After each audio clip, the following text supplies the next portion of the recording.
Hello everyone, how are you doing? Today is a very important video.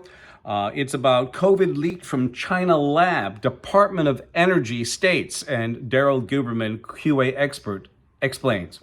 Yes, that's what they said. They said that the COVID virus was released from the Wuhan lab, and we have proof of the pudding because we have a Miss Pamela Sale who committed to that, who stated more than likely it did release, and she did that under deposition in about 2017. As you can see, the Department of Energy sits on ANSI. All of these federal agencies, FBI, CDC, NIH, FDA, USDA, etc., sit on ANSI's board. And they sat there between 2015 and 2021 being controlled and manipulated by communist China. We have all the data down below. I'm not going to ramble on about that. I just wanted to show you this. We're going to bring out the factor that Zhao Jinwu is standing there in the lab in 2017. At the same time, Zhao Jinwu was the CEO of the International Accreditation Forum, an organization that it's a repository for all these accreditation bodies. So you have the Communist Chinese national. He was also involved with our quality since 1994. So here he is standing there in the lab as the IAF chairman, incorporated in Delaware, and also the chief executive of the China National Accreditation Services. He is mandated by his country of origin, by the way, to take data through the China National Intelligence Law, Article number 7. You'll see that in the videos down below. I just wanted to show you this picture. We have a Miss Pamela Sale. I'm going to add some verbiage into her deposition. I don't want to affect it any, but I'm going to put Bio-Level 4 lab and also phlebotomy lab worldwide, because what's happening is failure worldwide. ANSI-ANAB are underwriters for both the International Laboratory Accreditation Cooperation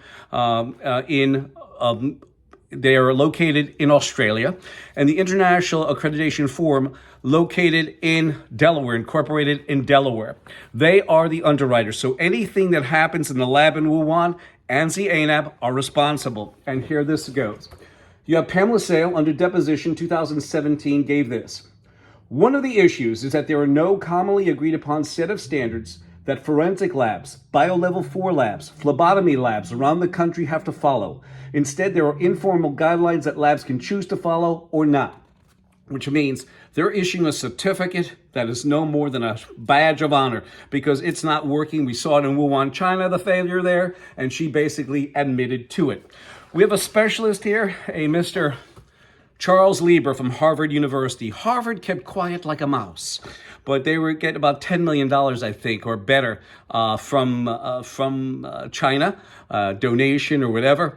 And Charles Lieber was part of the talent plan where they go around to other countries, the Chinese, and they pick the intellectual professors and all that out of these universities and utilize them under their talent plan, paying them very handsomely.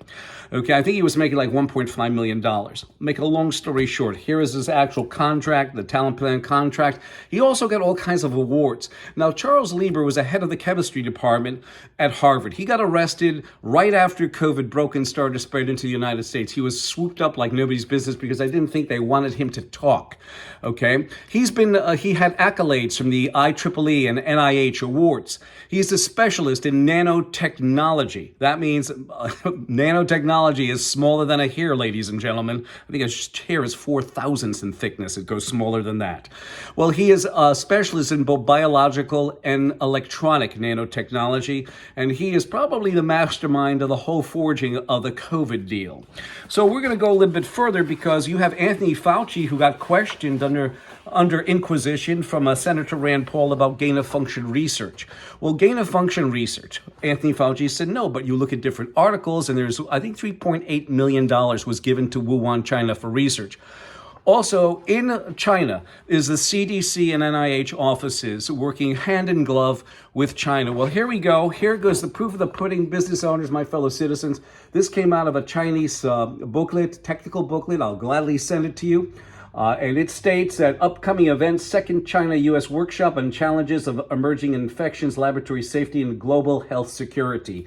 And the very first item is gain of function. And what makes it worse is this was May 17th to 19th, 2017. So the United States was very much involved with the release of the COVID virus. Don't let anybody kid you. In fact, They were told in about 2017 not to play around with coronaviruses, the China lab. So they played with it anyway. My telephone number, 203-556-1493, or Daryl, D-A-R-Y-L, TQRS at yahoo.com. You'll find the rest, the important data concerning this title of this video in the description. I thank you.